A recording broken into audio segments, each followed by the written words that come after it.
I was packing for my in-laws' anniversary trip when my sister-in-law whispered, "Bring baggy clothes."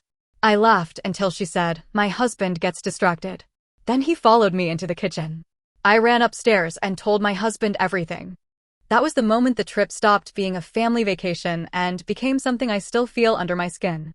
For 3 days, my phone has been lighting up with messages from people who used to smile at me across holiday tables. Some are careful. Some are cold. All of them circle the same accusation. I should have compromised. I should have waited until after the anniversary to say anything. One message from my husband's aunt, Carol, said, "A family can survive private problems. It's public humiliation that destroys people." I stared at that message for a long time. Private problems. That was what they wanted to call it. Not Kevin watching me for days. Not Melissa knowing there was already a problem and making me responsible for it. Not the way everyone expected me to make myself smaller so the anniversary photos would still look happy. They called it a private problem because that made it sound manageable. 3 weeks earlier, my husband, Daniel, and I were getting ready for his parents' 40th anniversary trip. His mother, Patricia, and his father, Robert, had rented a large lake house outside Boise. Patricia had been talking about it for months. She kept sending photos in the family group chat: the dock, the wide porch, the fire pit near the water, the big windows facing the lake. Every message came with the same kind of excitement. 1 full week together. No stress. Just family. I wanted that for her. Patricia and Robert had always been kind to me in a polite, careful way. They were not overly emotional people. They believed in nice dinners, clean houses, smiling through awkward moments, and not embarrassing the family in front of others. Daniel grew up inside that kind of quiet. He learned early that peace mattered. He also learned, later, that peace built on silence was not always peace. That was one of the reasons I trusted him. 2 days before our flight, I had my suitcase open on the bedroom floor. I was packing normal summer clothes: shorts, tank tops, sundresses, sandals, a swimsuit, and one nicer dress for the anniversary dinner. It was July. The weather near Boise was supposed to be hot all week. My phone buzzed on the bed. It was Daniel's older sister, Melissa. Melissa and I were never close, but we had always been civil. She was controlled, organized, and careful with every word.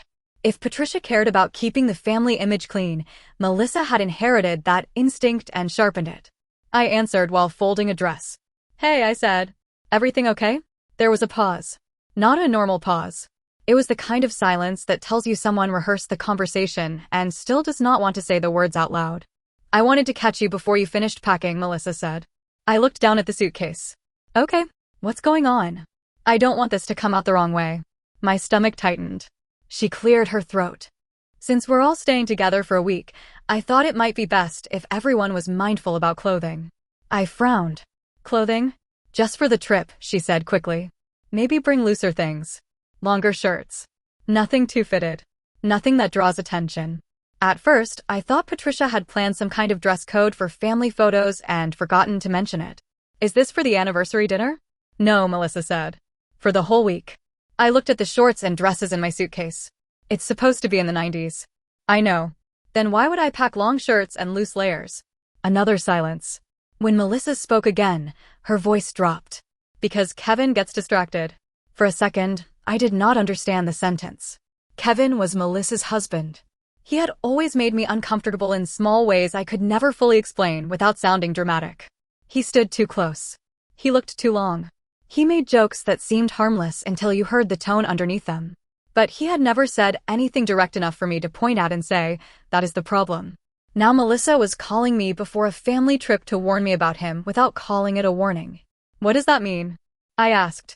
She sighed like I was forcing her to say something obvious. "You know what it means." "No, Melissa." "Explain it." Her voice tightened. "Kevin notices things. And you dress in a way that makes people notice. I'm not saying you do it on purpose, but you know how men are." My face went hot. "You're asking me to cover up because your husband looks at me? Don't make it sound ugly." "It is ugly." "I'm trying to avoid tension," she snapped. "Mom and Dad have planned this anniversary for almost a year. I don't want weird energy. It would be easier if you just packed modest clothes." "Easier for who?" "For everyone." "No," I said. "Easier for Kevin." She went quiet. That silence gave her away. I asked what happened. "Nothing happened." "Then why are you calling me?" "Because I know my husband," she said. And I'm asking you, woman to woman, not to create a situation. I looked down at the suitcase again. The clothes suddenly felt like evidence in a trial I did not know I was part of. I'm not creating anything. You could just help me. By hiding. By being considerate. I laughed once, but it came out cold. Your husband has a problem and somehow I'm inconsiderate? It's 1 week, she said. A few baggy shirts. You don't have to turn this into some big statement. That was when I understood what she wanted. She did not want peace. She wanted silence. She wanted me to help protect a problem she already knew existed. I said, I'm not having this conversation, and hung up. For a while, I just stood there. The room looked exactly the same as it had 5 minutes earlier. The suitcase was still open. The sunlight was still coming through the blinds. But something had changed. When Daniel came home that evening, he found me sitting on the edge of the bed, staring at the suitcase. He stopped in the doorway. What happened? I told him everything. I watched his face change as I repeated Melissa's words. By the time I got to Kevin gets distracted, his jaw was tight and he had already pulled out his phone. I'm calling my dad. I stood up. Daniel, wait. No. Please. His eyes snapped to mine. My sister called you and told you to cover yourself because her husband can't control himself. We are not going. I know how bad it is. Then why are you stopping me? Because I could already see how it would go.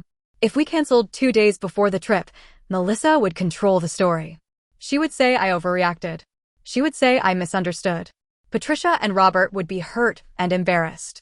Before we ever stepped into that lake house, I would become the drama. I don't want your parents' anniversary ruined before it starts, I said. Daniel stared at me, angry and protective at the same time. I'm not changing what I pack, I added. I'm not hiding.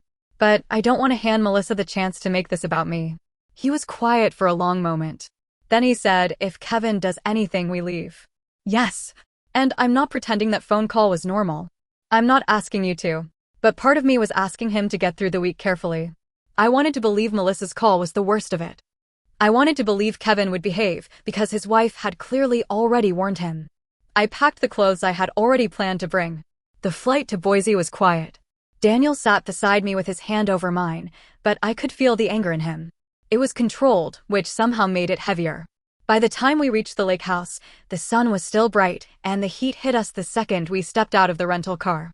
The place was beautiful. That almost made it worse. It sat back from the water behind tall pines, with a wide porch wrapping around the front and huge windows facing the lake. From the driveway, I could see the dock stretching into the water and the fire pit arranged with chairs in a perfect circle. Patricia came out first, waving with both hands. Robert followed behind her, smiling and calling out, "You made it." For a few seconds, I let myself feel normal. Then I saw Melissa. She was standing near the porch steps with Kevin beside her. Melissa looked at me once, from head to toe. I was wearing a sleeveless top and a denim skirt. Completely ordinary for a hot afternoon. The kind of outfit no one would question unless they had already decided to make it a problem. Her face hardened. Kevin's reaction was quieter, but I saw it. His eyes dropped before he caught himself. It was not an accidental glance. It was a slow look he tried to hide too late. Daniel saw it too. His hand moved to my lower back, steady and protective, but he said nothing. Patricia hurried down the steps and hugged us. "I'm so glad you're here." I hugged her back and tried to smile. Melissa came next. Her hug was stiff and brief. "You look comfortable," she said. There was enough bite in the word comfortable that I knew exactly what she meant. I said, "It's hot." Kevin laughed under his breath. "It is now." The sentence landed badly. Melissa's head turned toward him. Daniel's hand pressed more firmly against my back. Patricia did not seem to hear it, or maybe she decided not to. Robert clapped his hands together. "Come on, let's get you settled." The first day was tense, but manageable. Everyone was busy choosing rooms, unpacking groceries, checking the grill, and walking down to the dock. I stayed near Daniel without making it obvious. Kevin stayed near Melissa when other people were watching. By the second day, the pattern started. If I went into the kitchen for coffee, Kevin came in a minute later and opened a cabinet like he was looking for something. If I sat on the porch to read, he walked outside and leaned on the railing near my chair. If I went down to the dock with Patricia, he eventually appeared with some excuse about checking the water. He did not always speak to me. Sometimes that made it worse. It was the watching. The quick looks when I moved. The way his attention lingered when Daniel was turned away. The way he positioned himself, so I had to pass close to him in narrow spaces. I started choosing where to stand based on exits. That is a terrible feeling. Being surrounded by family and still feeling like you need to plan your way out of every room. Melissa saw it. I know she did. But her anger never landed on Kevin. At breakfast on the third morning, I came in from a short walk wearing athletic shorts and a loose tank top. I was sweaty, tired, and just wanted water. Melissa looked at me over her coffee mug and said, "Some people really need attention before 9 in the morning." The table went quiet. Patricia blinked. What was that? Melissa smiled too quickly. Nothing. Just joking. Daniel set his fork down. I touched his knee under the table, not because Melissa deserved protection, but because Patricia and Robert were sitting there confused, smiling through tension they did not understand. Kevin looked amused. That was one of the worst parts. He seemed to enjoy the fact that Melissa blamed me. Like her jealousy proved something. Like he could make both of us uncomfortable and still walk away clean. Later that afternoon, we all went down to the lake. Patricia wanted pictures on the dock. Everyone gathered in pairs while Robert tried to figure out the camera timer on his phone. Daniel and I stood together near the railing. Melissa kept adjusting her dress, irritated and distracted. Kevin stood behind her, but his attention was not on his wife. I felt it before I saw it. That heavy awareness on my skin. I turned slightly and caught him staring again. Daniel did not miss it. He stepped closer to me and said quietly, "I'm done with him." "Not here," I whispered. His eyes stayed on Kevin. "Then when?" I had no answer. I kept telling myself that if I stayed careful, if Daniel and I made it to the end of the week, we could go home and never do a trip like this again. That night, Patricia made a big dinner. She had spent hours preparing food, setting the table, lighting candles, and asking Robert to open a bottle of wine she had saved for the occasion. For a little while, the family almost felt normal. Robert told old stories. Patricia laughed until her eyes watered. Daniel relaxed enough to hold my hand under the table. Even Melissa seemed calmer. Kevin stayed quiet. After dinner, we moved outside to the fire pit near the water. The sky turned deep blue and the air finally cooled. Patricia leaned against Robert's shoulder while he talked about the first apartment they ever rented. Melissa sat across from me, wrapped in a cardigan, staring into the fire. Kevin sat beside her with a drink in his hand. For 1 hour, I thought we might make it through the night. Then the cooler ran out of ice. Patricia started to get up, but I stopped her. "I'll grab it," I said. Daniel looked at me immediately. I gave him a small nod. The house was close. Everyone was outside. It would take 2 minutes. "I'll come with you," he said. Robert had just started another story and grabbed Daniel's arm, laughing. "No, sit. You need to hear this part. Your mother still denies it happened." Daniel hesitated. I smiled at him. "I'm fine. I'll be right back." The walk from the fire pit to the house should have felt peaceful. The lake was quiet. The air smelled like smoke and pine. Behind me, the family's laughter faded as I climbed the wooden steps toward the porch. Inside, the kitchen was bright and silent. The sudden quiet made me uneasy, but I told myself I was being paranoid. I walked to the freezer, pulled out a bag of ice, and set it on the counter. It had frozen into one hard block, so I started breaking it apart against the edge of the island. Then I heard the door close behind me. Not a slam, just a soft click. I turned. Kevin was standing near the entrance to the kitchen with his empty glass in one hand. My whole body went still. He smiled like there was nothing strange about him being there. "Need help?" "No," I said. The word came out sharper than I intended. His smile widened slightly. "Relax. I just came in for water. The sink is there." He did not move toward the sink. I picked up the bag of ice. "You can take this back down." I tried to step around the island, but he shifted just enough to block the narrow space between the counter and the refrigerator. It was subtle. That made it worse. If I yelled, he could say I overreacted. If I pushed past him, he could say I made it physical. If I told everyone, he could say he was only getting water. He leaned his hip against the counter and lowered his voice. "You know, you don't have to listen to Melissa." My stomach turned. "Move. She gets jealous," he said. "That's all. Move, Kevin." His eyes dropped for half a second, then came back to my face. "You looked beautiful tonight." The kitchen seemed to tilt around me. It was not only the sentence. It was the phone call, the staring, Melissa's comments, and the fact that he had followed me when I was alone. I shoved the bag of ice into his chest hard enough to make him step back. Then I pushed past him and walked fast into the hallway. I did not run until I reached the stairs. Once I was out of sight, my legs moved before I could think. Daniel was already in the upstairs hallway. He must have noticed I had been gone too long. The second he saw my face, his expression changed. What happened? I tried to speak, but my throat locked. He came toward me. Emily. He followed me, I said. Into the kitchen. Daniel's face went still. I forced the rest out. He blocked me by the fridge. He told me I didn't have to listen to Melissa. Then he said I looked beautiful. For 1 second, Daniel did nothing. Then he turned toward the stairs. I grabbed his arm. Please don't. He stopped, but he did not look at me. Daniel, please. Don't do something that ruins your life. That made him turn. His voice was quiet. He cornered my wife. I know. In my parents' house. I know. And my sister knew enough to warn you before we came. His anger was not only about Kevin anymore. It was about every person who had seen the problem and tried to make me carry it. I don't want you to hit him, I whispered. I'm not going to hit him. The way he said it did not calm me. We went downstairs together. By the time we reached the bottom, Patricia and Robert were coming in through the back door with blankets and empty plates. Melissa was right behind them. Kevin entered from the kitchen side, still holding the bag of ice I had shoved into him, looking far too calm. Daniel walked straight into the center of the living room. Kevin, he said. Everyone stopped. Kevin blinked. What? Daniel pointed at him. Do not speak to my wife again tonight. Patricia froze with a blanket in her hands. Daniel, what is going on?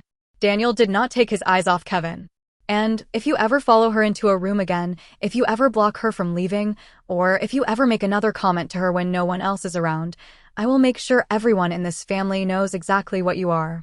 Kevin's face changed for half a second. Then he laughed. Are you serious? Melissa looked from Kevin to me, and panic flashed across her face. Not confusion. Panic. That was when I knew for sure. She had not just suspected something. She knew. The living room went completely silent. Patricia looked between Daniel and Kevin, her face pale. Robert stood beside her, stiff and uneasy, like he already understood this was not a normal argument. Melissa moved first. She did not go to her husband. She came toward me. I knew it, she said. Her voice shook with fury. Daniel stepped in front of me before she could get close. Melissa pointed past him. I knew you would do this. I asked you for one thing. One simple thing. Patricia's mouth fell open. Melissa, what are you talking about? Melissa ignored her. Her eyes stayed on me. You had to dress like that all week, she said. You had to make everything uncomfortable. You couldn't just be decent for Mom and Dad's anniversary. I stared at her, stunned. Kevin saw his chance. This is insane, he said, raising both hands. I went in for water. She's making it weird. Daniel turned on him. Do not talk about my wife like that. Kevin's expression hardened. Then tell her not to lie. Daniel stepped forward, but I grabbed his hand. He stopped barely. Robert finally spoke. Enough. Someone explain what is happening. Daniel looked at Melissa. His voice cut through the room. Tell them. Melissa's face went blank. Daniel repeated it. Tell Mom and Dad why you called Emily before this trip and told her to pack baggy clothes. Patricia slowly turned to her daughter. You did what? Melissa's lips parted, but nothing came out. Kevin lost color. Daniel kept going. Tell them why you already knew Kevin had a problem. Melissa shook her head once. Daniel, don't. That was the first time she sounded scared. Daniel said, no. You don't get to blame Emily anymore. Patricia whispered, Melissa. Melissa looked around the room like she was searching for a way out.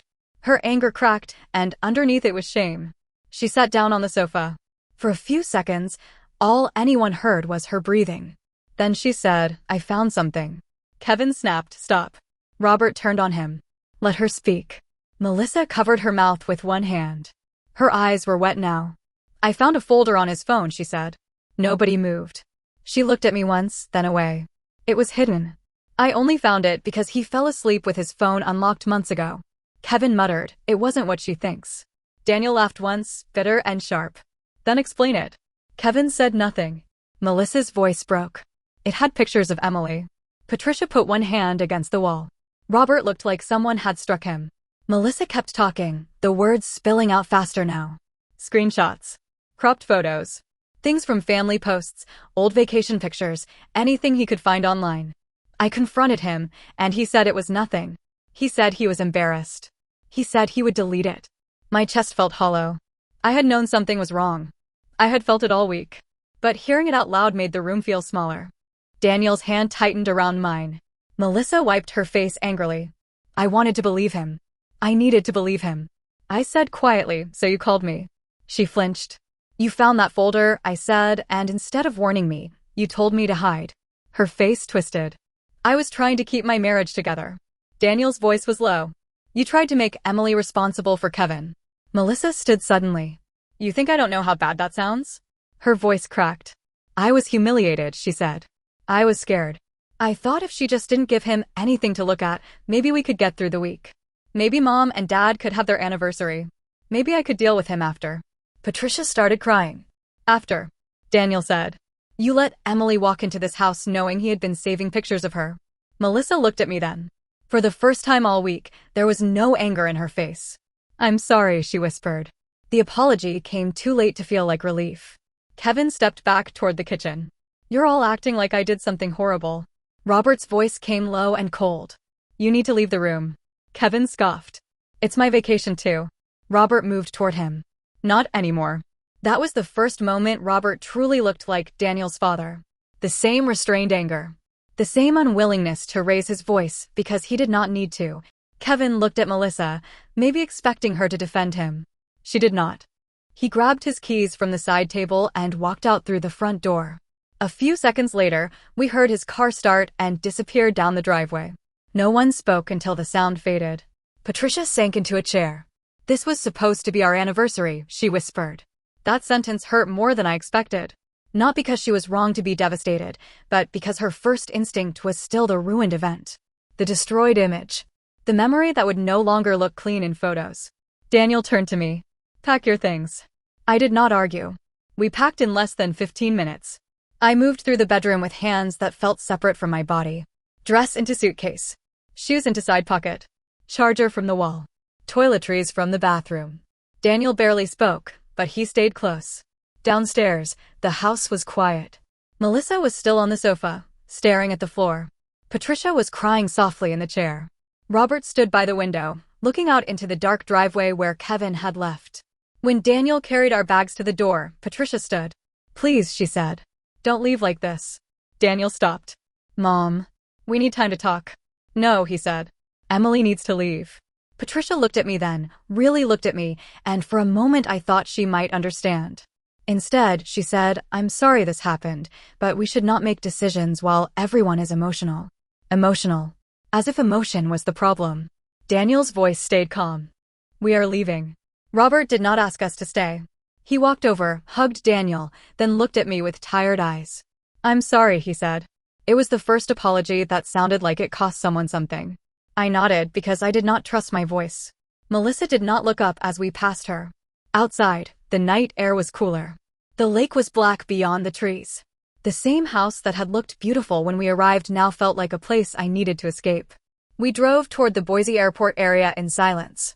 I kept my hands folded in my lap and stared out the window. Daniel kept one hand on the steering wheel and reached for mine whenever the road straightened.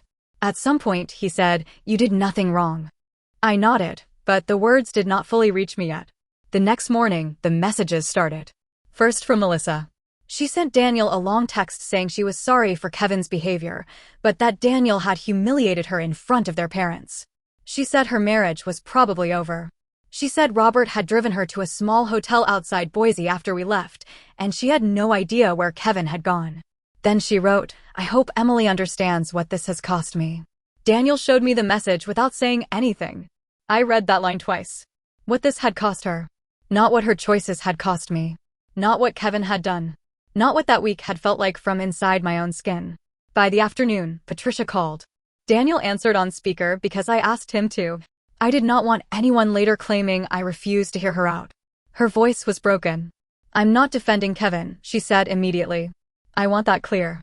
Daniel said, okay. What he did was wrong. Yes. And Melissa should not have put that on Emily.